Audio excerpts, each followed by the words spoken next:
Day 4 brings us to Royal County Down, considered by many to be the best course on earth. Join us as we play this iconic bucket list course. So gentlemen, we just played Royal County Down, widely considered the best golf course in the world. It never has there been a time in the last decade that it's been out of the top 3 golf courses in the world. I want to get your opinion, your feedback, your experience. Did it live up to expectations? Where do you think it fits in your rotation of your golf course experiences? So what is your first impression? First impression, beautiful, the course and the hotel. Prepare yourself for war with the course and with yourself, but it's worth it. Even if you lose, it's still worth going. It's worth it. That's my impression. Yes, the views, the course, the conditions, top notch. It is the toughest course that I've ever played. Not saying I've played a lot. Pinehurst number 2 was up there for me until today. It's really pushes you to the limits of hitting your spots and hitting your targets and listening to the advice of the caddies. Something I don't do very well in terms, so I like the American wide fairways, and you can kind of see your ball and all that. But that was definitely a humbling experience. But at the same time, it was absolutely amazing. I thought RCD was the most aesthetically pleasing golf course that I've probably ever seen.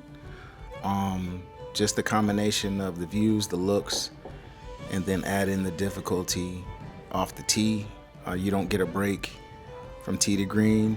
I think with link style golf, the greens are typically a little bit slower than in the States, which you needed to take advantage of that best you could.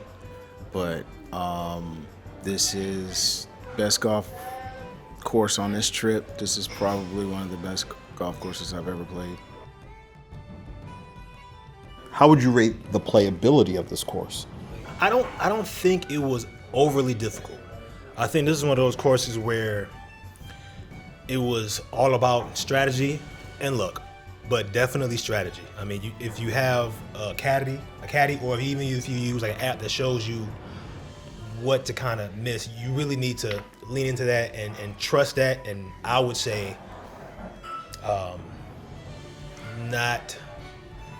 don't underplay how bad things could be. You may think, oh, this is just a rough. No, no, it's different. The feeling that this course gave me when I actually hit a fairway, which wasn't a lot, I definitely felt like I did something. Like, for me, number 4, I remember my last trip, I did not stick the green. Yeah. When I stuck the green on 4, that could have been the end of the round. Mm-hmm. I could have been like, well, everybody, have a good one. Because 4 is a small green. Yeah, that par 3. Yeah, the par downhill, 3. Yeah. And you could get really into the scenery. You have the mountains, you have the hotel, you have the ocean, you have this great view, and you have this little dot of a green that's sitting 180 out. The ball's gonna get impacted by the wind.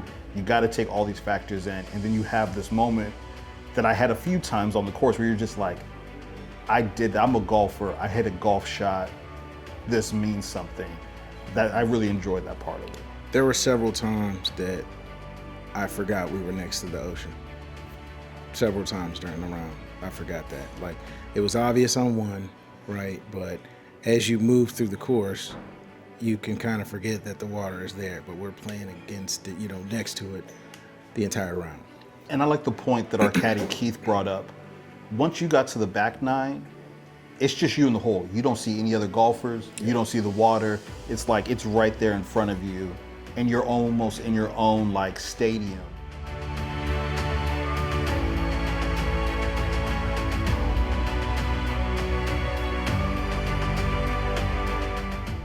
If you hit an errant shot, just drop lateral, re-tee, because this was really gnarly. I think it was a great point.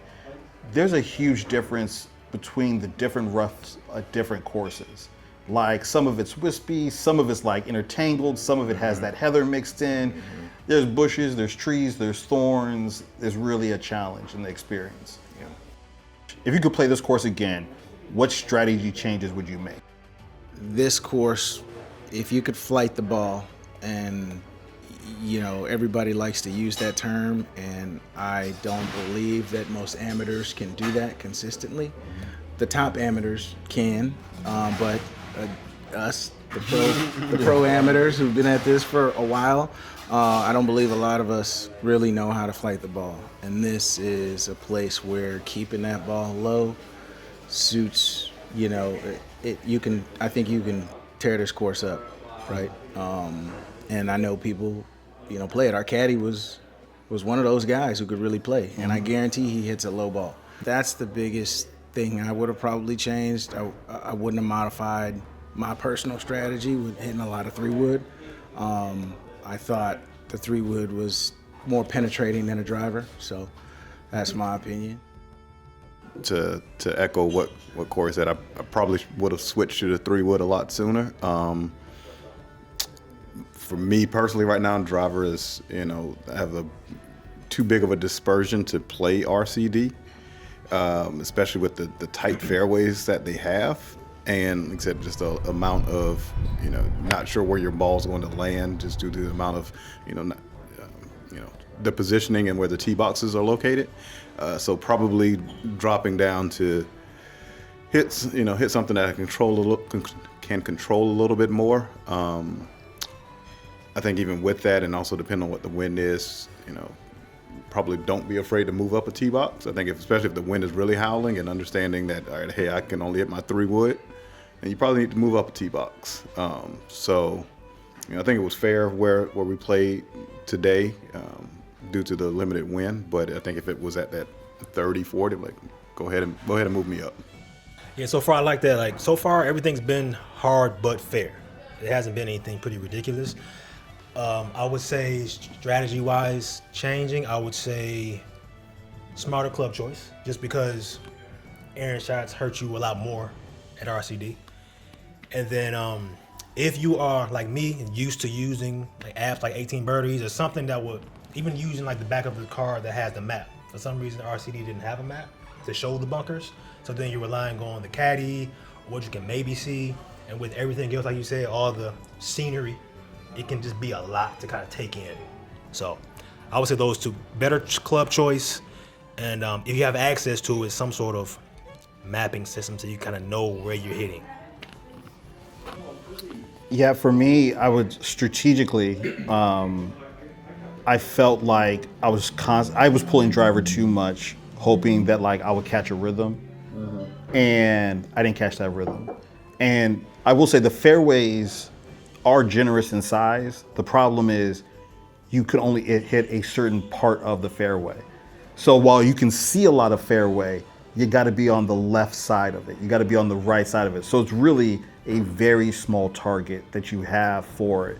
And I didn't appreciate that. I was just kind of like, well, if you say it's on that side, it's fine. It's like, well, yeah, it's got to be on that side. And if you don't commit to being on the lighter green side of a fairway or the darker green side of a fairway, the penalty, even if you catch the edge of the opposite side, is almost like a full stroke. And so it's really easy to kind of like, well, I see the fairway, I can get it. But they're like, yeah, but you have to be over there. You got to be right of the stick. And if you're not right of the stick, they're just kind of like, yeah, we can find it, but you may not want to play it. Most of the time, we can find it. When they They're like, say don't don't go go here, here, they they mean mean don't go there. Yes, You exactly. don't realize that until you cross that threshold, or you cross over, like, oh, now I see why you said don't aim over there. When you go out of position at RCD, like, you are penalized tenfold.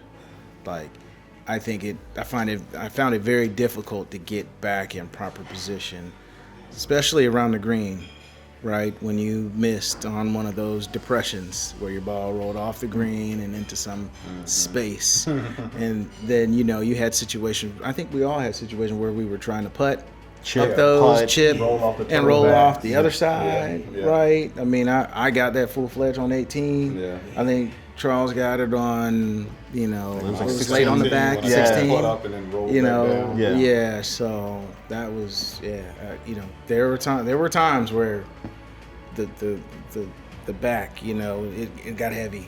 Yeah. It got heavy. What's your favorite hole, or what is your favorite experience from Royal County down? And I think it's probably there were other holes. I liked it the most, but I think 16, which was a drivable par 4. It's the one that goes down and around a little bit. Yeah. I think I landed in a pot bunker, which wasn't a big deal. I was able to show my caddy Abby how we do it in the States with the pitch and wedge bunker blast. And real quick shout out to Abby and Keith. Great caddies. Top notch. Highly recommend if you get an opportunity to play Top with them. notch, yeah. Abby and Keith for sure. But I was able to show her the pitch and wedge bunker blast. She was like, I didn't even know that was a thing. I'm like, when you get in bad positions like me and you got an 80-yard bunker shot, I'll open up a 7-iron and blast it to the green, right? And try Down to, bad.